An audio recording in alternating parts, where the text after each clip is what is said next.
Hello friends, welcome to our channel. तो friends, आज की इस वीडियो में हम बात करेंगे हमारे मॉक टेस्ट सीरीज के मॉक टेस्ट 5 के बारे में, जहां पर फ्रेंड्स हमारा आज का पहला क्वेश्चन है मार्क द करेक्ट स्टेटमेंट्स, यानी कि आपको जो है सही कथन को चिन्हित करना है, यानी कि मार्क करना है।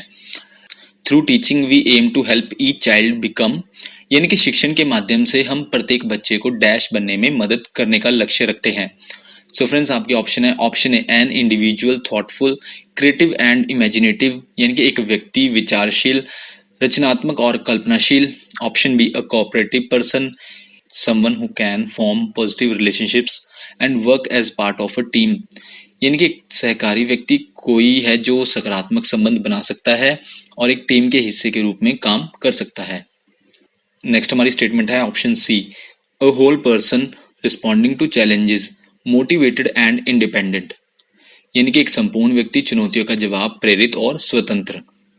ऑप्शन डी है a responsible person aware of others needs and diversity questioning and understanding, यानी कि एक जिम्मेदार व्यक्ति दूसरों की जरूरतों और विविधता पूछताछ और समझ से अवगत।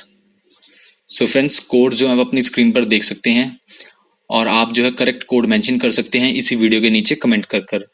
तो फ्रेंड्स, इनमें से जो करेक्ट कोड है वो है कोड नंबर 4, जहां पर कोड नंबर 4 कहता है कि statement A B C D ये चारों के चार स्टेटमेंट जो हैं एकदम करेक्ट हैं। हमारा नेक्स्ट क्वेश्चन है question number 2, mark the correct statements, यानी कि सही कथन को जो है आपको मार्क करना है। वह मुख्य कौशल कौन से हैं जो हर एक शिक्षक को शामिल करने चाहिए, यानी कि what is the main skill that every teacher should include. Number 1 patience, यानी कि धैर्य। नंबर 2 टॉलरेंस, यानी कि सहनशीलता। नंबर 3 डिसीजन मेकिंग, यानी कि निर्णय लेना। नंबर 4 पर है क्रिटिकल थिंकिंग, यानी कि आलोचनात्मक सोच। नंबर 5 पर है ऑर्गेनाइजेशन एंड प्लानिंग, यानी कि संगठन और योजना। नंबर 6 पर एडवांस्ड वर्बल कम्युनिकेशन स्किल्स, यानी कि उन्नत मौखिक संचार कौशल। नंबर 7 पर है सेल्फ मोटिवेशन, यानी कि स्व प्रेरणा। नंबर 8 पर है हाई लेवल्स ऑफ एनर्जी, यानी कि ऊर्जा का उच्च स्तर। नंबर 9 पर है फ्लेक्सिबिलिटी। सो फ्रेंड्स, कोड्स जो आप अपनी स्क्रीन पर देख सकते हैं। सो इनमें से जो करेक्ट कोड है वो है कोड ई, जहां पर कोड ई कहता है कि 1 to 9, यानी कि ये सभी स्टेटमेंट्स जो हैं करेक्ट हैं। तो फ्रेंड्स, आपको जो है ये सभी स्टेटमेंट्स याद रखनी है जो कि मेन स्किल हैं that every teacher should include, यानी कि ये मुख्य कौशल हैं जो हर एक शिक्षक को शामिल करने चाहिए। तो आपको जो है ये स्किल्स याद रखने हैं। क्वेश्चन नंबर 3 है विच of the following set of statements best describes the objectives and AIIMS of teaching, यानी कि निम्नलिखित में से कौन सा कथन शिक्षण के उद्देश्य और लक्षणों का सर्वोत्तम वर्णन करता है। Option A to always be reflective and evaluative for constant improvement, यानी कि निरंतर सुधार के लिए हमेशा चिंतनशील और मूल्यांकनशील होना चाहिए। Option B to ensure equal opportunities for all pupils, सभी विद्यार्थियों के लिए समान अवसर सुनिश्चित करना। ऑप्शन सी स्टेटमेंट कहती है कि to encourage creative inquiring minds, यानी कि रचनात्मक जिज्ञासु दिमागों को प्रोत्साहित करना। Option D high teacher expectations and good subject knowledge, यानी कि उच्च शिक्षक अपेक्षाएं और अच्छा विषय ज्ञान। स्टेटमेंट ई है to ensure that discrimination on any ground is not tolerated, यानी कि यह सुनिश्चित करना कि किसी भी आधार पर जो है भेदभाव बर्दाश्त नहीं किया जा सकता है। So friends, select the correct answer from the codes given below, यानी कि नीचे दिए गए कोड से आपको जो है सही आंसर को मार्क करना है। सो इनमें से जो करेक्ट कोड है वो है कोड नंबर 4, जहां पर कोड नंबर 4 कहता है कि ए बी सी डी, यानी कि ये स्टेटमेंट जो है सभी की सभी सही हैं, यानी कि ये चारों स्टेटमेंट जो हैं जो बेस्ट डिस्क्राइब्स करती हैं टीचिंग के ऑब्जेक्टिव्स और एम्स को, यानी कि ये चारों स्टेटमेंट्स जो हैं शिक्षण के उद्देश्य और कथनों को सर्वोत्तम जो है वर्णन करता है। हमारा नेक्स्ट क्वेश्चन है friends question number 4, what are the characteristics of research, यानी कि अनुसंधान की विशेषताएं क्या हैं। नंबर 1 है research originates with a question और प्रॉब्लम, यानी कि अनुसंधान की उत्पत्ति एक प्रश्न या समस्या से होती है। नंबर 2 है research requires clear articulation of a goal, यानी कि अनुसंधान के लिए किसी लक्ष्य की स्पष्ट अभिव्यक्ति की आवश्यकता होती है। नंबर 3 है research requires a specific plan for proceeding, यानी कि अनुसंधान को आगे बढ़ने के लिए विशिष्ट योजना की आवश्यकता होती है। नंबर 4 स्टेटमेंट कहती है रिसर्च के कैरेक्टरिस्टिक्स के बारे में कि research rest on certain critical assumptions, यानी कि अनुसंधान कुछ महत्वपूर्ण मान्यताओं पर टिकी हुई है। नंबर 5 पर है research requires the collection and interpretation of data in an attempt to resolve the problem that initiated the research, यानी कि अनुसंधान ने समस्या को हल करने के लिए प्रयास में डाटा के संग्रह और व्याख्या की आवश्यकता होती है जो अनुसंधान शुरू किया है। सो फ्रेंड्स, कोड जो आप अपनी स्क्रीन पर देख सकते हैं और हमें जो है इसी वीडियो के नीचे कमेंट कर करेक्ट कोड बता सकते हैं। सो इनमें से जो करेक्ट कोड है वो है कोड ई। कोड ई कहता है कि 1 2 3 4 5, यानी कि ये सभी स्टेटमेंट्स जो हैं करेक्ट हैं, यानी कि ये जो हैं सभी की सभी रिसर्च के कैरेक्टरिस्टिक्स हैं। तो फ्रेंड्स, आपको जो है ये कैरेक्टरिस्टिक्स याद रखने हैं और भी जो कैरेक्टरिस्टिक्स हैं वो हम अपनी अपकमिंग वीडियोस में कवर कर लेंगे, या फिर रिसर्च के जो कैरेक्टरिस्टिक्स हैं उनके लिए जो है हम एक सेपरेट वीडियो चैनल पर अपलोड कर देंगे। हमारा नेक्स्ट क्वेश्चन है question number 5। The first major model for communication was introduced by dash for Bell Laboratories in 1949, यानी कि संचार के लिए पहला प्रमुख मॉडल 1949 में बेल लेबोरेटरीज के लिए डैश द्वारा पेश किया गया था। ऑप्शन है Marilyn Monroe and Elvis Presley, option B Claude Shannon and Warren Weaver, option C है Lon Johnson and Eva Peron, या फिर ऑप्शन डी है Peter Sellers and Carl Lewis. So friends, इस क्वेश्चन का करेक्ट आंसर है option B Claude Shannon and Warren Weaver, यानी कि the first major model for communication was introduced by Claude Shannon and Warren Weaver for Bell Laboratories in 1949। So friends, हमारा next question है question number 6। Which of the following set of statements is correct for describing the non verbal communication process, यानी कि गैर मौखिक संचार प्रक्रिया का वर्णन करने के लिए निम्नलिखित में से कौन सा कथन सही है।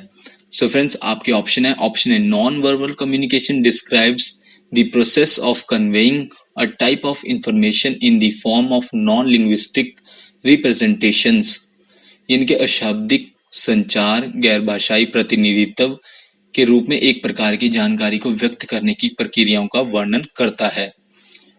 ऑप्शन बी है it includes haptic communication, chronemic communication and eye contact, यानी कि इसमें हैप्टिक संचार, क्रॉनिक संचार और नेत्र संपर्क शामिल है। ऑप्शन सी स्टेटमेंट कहती है कि non verbal communication is omni present, यानी कि गैर मौखिक संचार सर्वव्यापी है। और ऑप्शन डी स्टेटमेंट कहती है कि speech also contains non verbal elements known as para language, यानी कि भाषण में अशाब्दिक तत्व होते हैं जिन्हें पैरा लैंग्वेज के रूप में जाना जाता है। सो फ्रेंड्स, कोड जो आप अपनी स्क्रीन पर देख सकते हैं। सो इनमें से जो करेक्ट कोड है वो है कोड नंबर 1, जहां पर कोड नंबर 1 कहता है कि ABCD ये सभी स्टेटमेंट जो है करेक्ट है नॉन वर्बल कम्युनिकेशन प्रोसेस के बारे में। सो फ्रेंड्स, जहां पर जो है हमारी पहली स्टेटमेंट है non verbal communication describes the process, जहां पर जो है इंफॉर्मेशन को कन्वे किया जाता है in the form of non language, यानी कि गैर भाषा के रूप में। जहां पर हमारी बी स्टेटमेंट है इट इंक्लूड्स हैप्टिक कम्युनिकेशन, यानी कि हैप्टिक कम्युनिकेशन में शामिल है हैंडशेक और पीठ को थपथपाना, यानी कि a gentle PAT on back और हाई फाइव, ये सभी जो है हैप्टिक कम्युनिकेशन में शामिल है। और साथ ही साथ सेंस ऑफ टच, यानी कि स्पर्श की अभिभावना, ये भी जो है नॉन वर्बल कम्युनिकेशन के हैप्टिक कम्युनिकेशन में शामिल हैं। नेक्स्ट है क्रोनेमिक कम्युनिकेशन।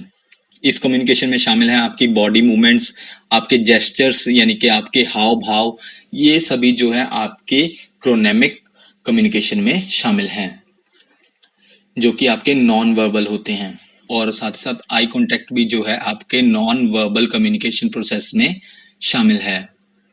ऑप्शन सी है non verbal communication is omni present, ये भी स्टेटमेंट करेक्ट है, यानी कि गैर मौखिक संचार जो है वो सर्वव्यापी है, जो कि आपका एक ही समय में हर जगह मौजूद है, यानी कि present everywhere at the same time. और फ्रेंड्स, आपका जो ऑप्शन डी है वो भी स्टेटमेंट करेक्ट है कि speech also contains non verbal elements known as para language, यानी कि भाषण में जो है अशाब्दिक तत्व होते हैं जिन्हें जो है पैरा लैंग्वेज के रूप में जाना जाता है। और साथ ही साथ फ्रेंड्स आपके जो फेशियल एक्सप्रेशन होते हैं वो भी जो है आपके पैरा लैंग्वेज के अंडर ही आते हैं। सो फ्रेंड्स हमारा नेक्स्ट क्वेश्चन है question number 7। Look at this series 53, 53, 40, 40, 27, 27 और नेक्स्ट जो है आपको बताना है कि कौन सी संख्या आनी चाहिए, यानी कि what number should come next. So friends number series में जो है कई टाइप्स के क्वेश्चंस होते हैं, जिनमें जो है हम आपके दो टाइप के क्वेश्चन जो है आज इस वीडियो में कवर करेंगे। जिनमें से जो है एक टाइप का क्वेश्चन ये भी है जहां पर आपका ऑप्शन ए है 12, ऑप्शन बी है 14, ऑप्शन सी है 27, ऑप्शन डी है 53। सो फ्रेंड्स आप देख सकते हैं कि इस सीरीज में जो है सब्ट्रैक्शन मेथड को यूज किया गया है, जहां पर आप देख सकते हैं कि 53, 53 देन 40, 40 इनके बीच में जो सब्ट्रैक्शन हुआ है वो हुआ है 13 का, यानी कि 53 में से जो है 13 माइनस हुए देन 40 आया, 40 के बाद जो है 13 माइनस हुए देन 27 जो है नंबर आया। उसके बाद जो है आप 27 में से 13 माइनस कर दीजिए देन आपका जो है करेक्ट आंसर आ जाएगा। सो फ्रेंड्स 27 में से 13 माइनस किए सो नेक्स्ट नंबर होगा 14, यानी कि इस क्वेश्चन का करेक्ट आंसर है ऑप्शन बी 14। सो फ्रेंड्स हमारा नेक्स्ट क्वेश्चन है question number 8। Look at this series 4, 36, 3, 24, 29, 16 और नेक्स्ट आपको बताना है कि कौन सा नंबर आएगा। ऑप्शन ए है 26, 244, option B 28, 864, option C 30,751, option D है 36,700। सो फ्रेंड्स ये जो है आपका नंबर सीरीज की ज्योमेट्रिक सीरीज का क्वेश्चन है, जहां पर जो है आपका नेक्स्ट नंबर जो है या तो वो डिवाइड के थ्रू आता है या फिर मल्टीप्लाई के थ्रू आता है। यहाँ पर आप देख सकते हैं कि 4 के बाद जो नेक्स्ट नंबर है वो है 36। 36 यानी कि 4 को जब हम 9 से मल्टीप्लाई करते हैं सो देन आंसर आएगा 36। देन 36 को आप 9 से मल्टीप्लाई कर लीजिए देन आएगा 324। देन 324 को आप 9 से मल्टीप्लाई करेंगे तो नंबर आएगा 2916। देन आप 2916 को 9 से मल्टीप्लाई करेंगे तो नेक्स्ट नंबर आएगा 26,244। सो फ्रेंड्स इस क्वेश्चन का करेक्ट आंसर है ऑप्शन ए 26,244। यहाँ पर कॉमन जो है 9 है, यहाँ पर जो है 9 को हर एक नंबर के साथ मल्टीप्लाई किया गया है। सो फ्रेंड्स हम आपको बता दें कि हम जो है आपके नंबर सीरीज के बिल्कुल ही बेसिक क्वेश्चन से स्टार्टिंग कर रहे हैं और साथ ही साथ फ्रेंड्स हम अपनी अपकमिंग वीडियोस में जो है और भी जो बाकी टाइप्स के नंबर सीरीज के क्वेश्चंस हैं उन्हें हम कवर करेंगे। सो फ्रेंड्स हमारा नेक्स्ट क्वेश्चन है question number 9। Which of the following statement या फिर स्टेटमेंट्स इज और आर ट्रू। जहां पर जो है हमारे पास 3 स्टेटमेंट दी गई हैं, statement S, statement L, statement P. जहां पर स्टेटमेंट एस कहती है कि assembly language is a low level of language which uses mnemonic statements to generate machine code. इनके असेंबली लैंग्वेज जो है निम्न स्तर की भाषा है जो मशीन कोड जनरेट करने के लिए निमोनिक स्टेटमेंट का उपयोग करती है।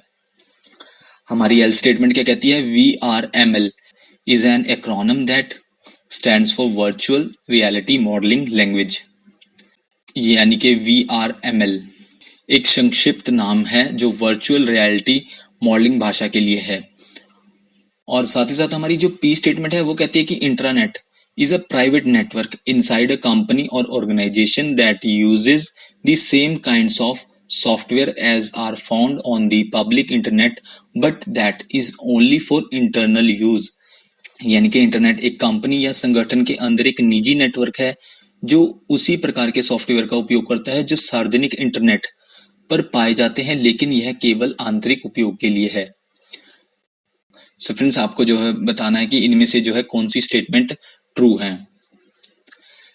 सो कोड जो है आप अपनी स्क्रीन पर देख सकते हैं। कोड ए कहता है कि ओनली जो है एस स्टेटमेंट करेक्ट है, कोड बी कहता है कि ओनली एल स्टेटमेंट करेक्ट है, कोड सी कहता है कि पी एंड एस ये दोनों सिर्फ स्टेटमेंट करेक्ट हैं, या फिर डी कहता है कि ये तीनों स्टेटमेंट करेक्ट हैं। सो फ्रेंड्स इस क्वेश्चन का जो करेक्ट कोड है वो है कोड डी, जहां पर जो है कोड डी कहता है कि ये तीनों स्टेटमेंट जो है करेक्ट है। जहां पर स्टेटमेंट एस कहती है कि assembly language is a low level of language which uses mnemonic statements to generate machine code. यानी कि असेंबली लैंग्वेज निम्न स्तर की भाषा है जो मशीन कोड जनरेट करने के लिए निमोनिक स्टेटमेंट का उपयोग करती है। सो फ्रेंड्स, निमोनिक का एग्जांपल है जो आप अभी इमेज अपनी स्क्रीन पर देख सकते हो। जैसे इस इमेज में जो है आप एक ट्रिक देख सकते हैं, जहां पर जो है आप में से कई स्टूडेंट जो हैं ये ट्रिक को बचपन से फॉलो कर रहे हैं। जो हमारी टॉप नॉच पर है उन सभी में जो है, यानी कि उन हर एक महीने में 31 दिन है, और बाकी जो डाउन साइड है उनमें आप देख सकते हैं कि 30 डेज है, सिर्फ फरवरी को छोड़ के। सो ये जो है एग्जाम्पल है निमोनिक का। जहां पर हमारी एल स्टेटमेंट क्या कहती थी कि VRLM जो है उसका फुल फॉर्म है वर्चुअल रियलिटी मॉडलिंग लैंग्वेज। ये जो है स्टेटमेंट एकदम करेक्ट है। पी स्टेटमेंट कहती है कि internet is a private network, यानी कि इंटरनेट जो है एक प्राइवेट नेटवर्क है किसी कंपनी और ऑर्गेनाइजेशन के अंदर, यानी कि ये एकदम करेक्ट है। जो कि सेम काइंड के सॉफ्टवेयर यूज करती है जो कि हमें पब्लिक इंटरनेट पर पाए जाते हैं, लेकिन ये सॉफ्टवेयर जो है सिर्फ इंटरनल यूज के लिए होते हैं। सिर्फ इन सॉफ्टवेयर को जो है कंपनी के एम्प्लॉय या फिर ऑर्गेनाइजेशन के एम्प्लॉय ही यूज कर सकते हैं। सो फ्रेंड्स, हमारा नेक्स्ट क्वेश्चन है question number 10, which of the following are goals to be achieved under the millennium development goals, यानी कि सहस्त्राब्दी विकास लक्ष्यों के तहत प्राप्त किए जाने वाले लक्ष्य निम्नलिखित में से कौन से हैं। नंबर 1 है to eradicate extreme poverty and hunger, यानी कि अत्यधिक गरीबी और भूख मिटाना। नंबर 2 पर है to achieve universal primary education, यानी कि सार्वभौमिक प्राथमिक शिक्षा प्राप्त करना। नंबर 3 पर है टू प्रमोट जेंडर इक्वालिटी, यानी कि लैंगिक समानता को बढ़ावा देना। नंबर 4 पर है टू इरेडिकेट सिविल वॉर, यानी कि गृह युद्ध को मिटाना या फिर खत्म करना। नंबर 5 पर है टू रिड्यूस चाइल्ड मोर्टेलिटी, यानी कि बाल मृत्यु दर को जो है कम करना। सो फ्रेंड्स, कोड जो आप अपनी स्क्रीन पर देख सकते हैं, तो आपको बताना है कि इनमें से जो है करेक्ट कोड कौन सा है। सो फ्रेंड्स, इनमें से जो करेक्ट कोड है वो है कोड नंबर सी, जहां पर सी कोड कहता है कि number 1 statement, number 2 statement, number 3 statement और साथ ही साथ नंबर 5 स्टेटमेंट, ये 4 स्टेटमेंट जो है करेक्ट हैं। किसके बारे में? मिलेनियम डेवलपमेंट गोल की, यानी कि चारों गोल्स जो हैं मिलेनियम डेवलपमेंट गोल्स के अंडर जो हैं प्राप्त किए जाने वाले गोल्स में शामिल हैं। So friends, millennium development goals में जो है 8 गोल्स शामिल हैं। सो इन 8 गोल्स की जो लिस्ट है वो आप अपनी स्क्रीन पर देख सकते हैं, जहां पर जो है आपको इन 8 के 8 गोल्स को याद करना होगा। जहां पर हमारा नंबर 1 गोल है to eradicate extreme poverty and hunger, यानी कि अत्यधिक गरीबी और भूख मिटाना। ये गोल जो है मिलेनियम डेवलपमेंट गोल के अंडर आता है। नंबर 2 पर है to achieve universal primary education, यानी कि सार्वभौमिक प्राथमिक शिक्षा प्राप्त करना। नंबर 3 है टू प्रमोट जेंडर इक्वालिटी, यानी कि लैंगिक समानता को बढ़ावा देना। नंबर 4 पर है टू रिड्यूस चाइल्ड मोर्टेलिटी, यानी कि बाल मृत्यु दर को कम करना। नंबर 5 पर है टू इम्प्रूव मैटरनल हेल्थ, यानी कि मातृ स्वास्थ्य में सुधार करना। नंबर 6 पर है to combat HIV/AIDS malaria and other disease, यानी कि HIV, एड्स, मलेरिया और अन्य बीमारियों का मुकाबला करने के लिए। नंबर 7 पर है टू इंश्योर इन्वायरमेंटल सस्टेनेबिलिटी, यानी कि पर्यावरणीय स्थिरता सुनिश्चित करना। नंबर 8 पर है to develop a global partnership for development, यानी कि विकास के लिए वैश्विक साझेदारी विकसित करना। सो फ्रेंड्स, ये 8 गोल्स जो हैं मिलेनियम डेवलपमेंट गोल्स के अंडर आते हैं। सो फ्रेंड्स, हमारा आज का लास्ट क्वेश्चन है question number 11, which of the following statement या फिर स्टेटमेंट्स इज और आर ट्रू। स्टेटमेंट ए है first medical college in India founded by Lord William Bentinck, यानी कि भारत में पहला medical college Lord William Bentinck द्वारा स्थापित किया गया था। ऑप्शन बी है Thompson college is the first engineering college of India, यानी कि थॉम्पसन कॉलेज भारत का पहला इंजीनियरिंग कॉलेज है। ऑप्शन सी स्टेटमेंट है Nalanda university is the ancient university as well as first residential international university of the world, यानी कि नालंदा विश्वविद्यालय प्राचीन विश्वविद्यालय के साथ साथ विश्व का प्रथम आवासीय अंतर्राष्ट्रीय विश्वविद्यालय है। सो फ्रेंड्स, कोर्स जो है आप अपनी स्क्रीन पर देख सकते हैं। अगर आपको करेक्ट आंसर पता है या फिर नहीं भी पता है तो भी आप इसी वीडियो के नीचे हमें कमेंट कर कर बता सकते हैं। सो फ्रेंड्स, इस क्वेश्चन का जो करेक्ट कोड है वो है कोड 3। कोड 3 क्या कहता है कि ABC, यानी कि तीनों स्टेटमेंट जो है करेक्ट हैं। सो फ्रेंड्स, हम अपनी पहली स्टेटमेंट पर आते हैं, यानी कि स्टेटमेंट ए स्टेटमेंट ए कहती है कि first medical college in India founded by Lord William Bentinck.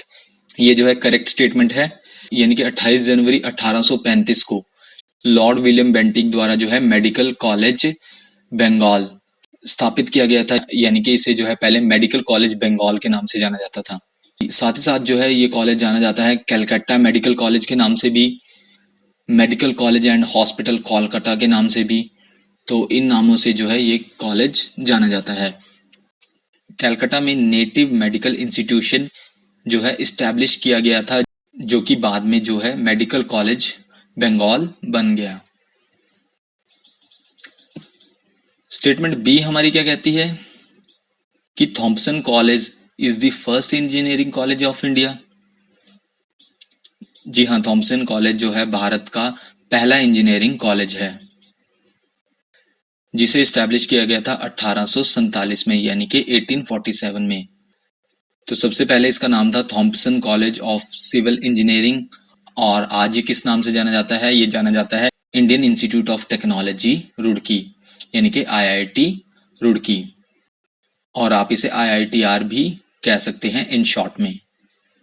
और ये पब्लिक इंजीनियरिंग यूनिवर्सिटी जो है लोकेटेड है उत्तराखंड के रुड़की शहर में। सो हमारी नेक्स्ट स्टेटमेंट थी स्टेटमेंट सी। स्टेटमेंट सी कहती है Nalanda university is the ancient university, यानी कि नालंदा विश्वविद्यालय जो है एक प्राचीन विश्वविद्यालय है।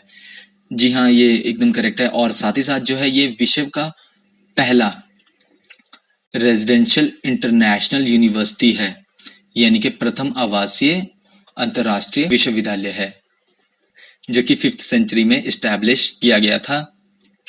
उस समय जो है नालंदा में 2000 टीचर्स थे और 10,000 मॉन्क स्टूडेंट्स थे, यानी कि 10,000 भिक्षु छात्र थे, जहां पर जो है पूरी दुनिया से जो बौद्ध धर्म को फॉलो करते हैं वो यहाँ पर रहते थे और स्टडी करते थे।